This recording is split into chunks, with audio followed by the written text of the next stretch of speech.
हरे कृष्ण सगळ्यांना. आज माझं पार्सल आलं होतं. या पार्सलची मी 5-6 दिवसापासून वाट बघत होती. त्याआधी सकाळी मंदिरात गेलो. इथे जवळच मंदिर होतं गणपती बाप्पाचं. म्हटलं चला आज चतुर्दशी तर मंदिरात जाऊन येऊ. सकाळी सकाळी तिथे गेलो. आमचा नमस्कार वगैरे झाल्यानंतर साऊ पण असं नमस्कार करत होती आमचं बघून बघून.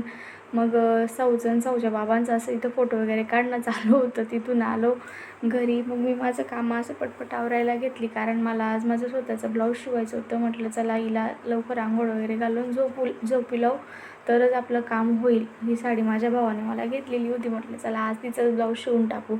त्यानंतर मला पार्सलवाल्याचा फोन आला. मग पटकन पार्सल घेऊन आली आणि पार्सल बघून मी खूप खुश होती, कारण मी एवढे व्हिडिओ बनवलेत म्हणजे आतापर्यंतचे ते मी बिना ट्रायपॉडचेच बनवले. म्हटलं कसं येतं काय येतं एक मनात शंका पण होती.